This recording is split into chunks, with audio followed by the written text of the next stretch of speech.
more things change, the more they stay the same. Boundaries shift, new players step in, but power always finds a place to rest its head.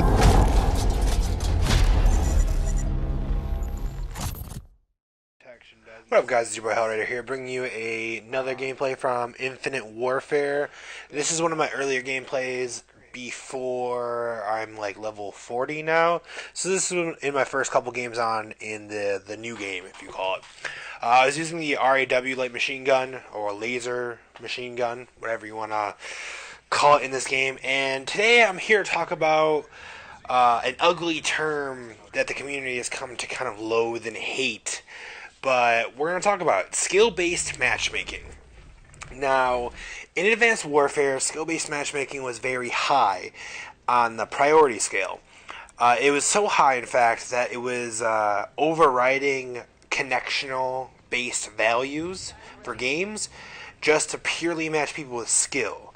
Now, that was good and bad, because you would get challenging games, I mean really sweaty challenging games all the time, but with no connection behind it. So it's kind of aggravating, because you could be good, but if your connection's not there, you're not going to win gunfights, so you're going to eventually have your KD go down regardless. Now, I don't think Infinite Warfare is as bad as Advanced Warfare was with its matchmaking content, but I definitely still think there is a lot of influence from the skill-based matchmaking of Advanced Warfare. Now that I'm level 45, 48, and I'm almost like Prestige 1 in Infinite Warfare, I've definitely seemed to realize that there is definitely, I don't know if to call it skill-based matchmaking or a lower skill gap. I reluctantly don't want to call it lower skill gap, because I don't believe that, for one thing. Black Ops 3 was the first game with this type of movement, and I wouldn't like to believe that people have gotten this good this quickly, you know what I'm saying? Like, in Black Ops 3, even up until the last couple months I was playing, we were having blowout games. When I call blowout games, I mean like TDM, let's call it that. TDM, I'm talking about like 100 to 40, 100 to 50, 100 to 70. Most recently, all of my games have been close. I'm not talking about between 10 points, 20 points. I'm talking about 1 or 2 kills close. It's always 199, 198, 98 to 100. There's no give and take. There's no blowout. There's no crazy games anymore. And I'm not sure if that's based on this new matchmaking system that they're not really talking about, or if the skill gap is really that much closer.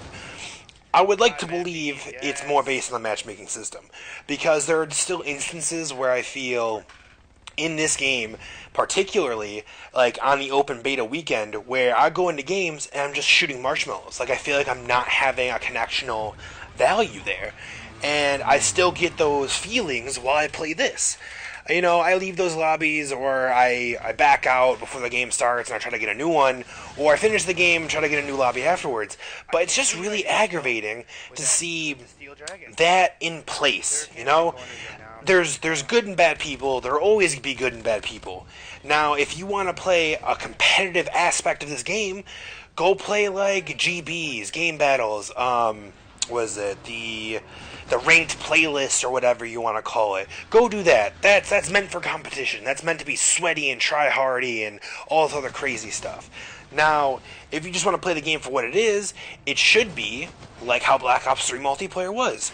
Every once in a while, you get a challenging, sweaty game, but not every game is challenging and sweaty, you know? It's nice. It's nice to have those, and it's nice not to have it. I like to be good, but I don't like to feel like I'm getting shit on or I'm getting robbed. And that's what this is kind of reminding me of.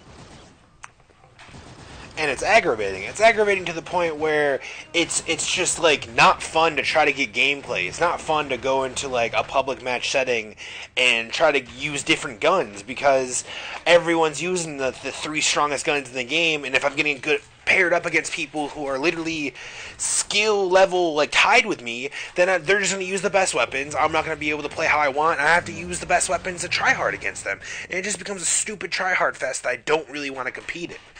I don't know. I feel like they just need to stop the skill-based matchmaking and stop the I don't know, the dial that makes that happen. Just play the game for what it is. If you get pub stomped, you get pub stomped. That's how Call of Duty works. Bad people get destroyed to eventually get as good as the people destroying them. That's how it's always worked. I don't know why we feel the need as a community to baby shitty players. Stop it. Just let them be bad and eventually either get better or stop playing the game. It's how it works. Anyways, if you guys enjoyed the gameplay, or if you have any questions about skill-based matchmaking, or you think skill-based matchmaking is also in Call of Duty, please in the comments down below. I would love to hear your guys' opinions on it and what your games that you're playing in, or how your experiences are with Infinite Warfare. I'm honestly still waiting on a weapons patch to fucking nerf the K-bar and to buff other submachine guns and to kind of bring everything a little bit more in line.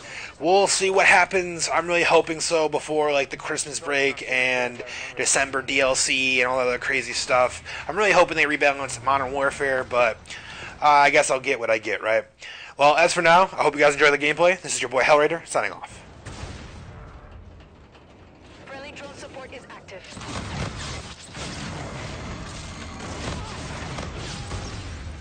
UAV ready. Yes! 4.1714. I like this map. I like it.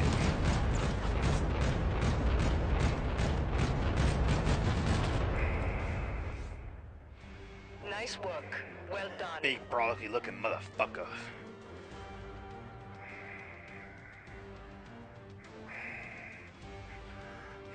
Are you not entertained?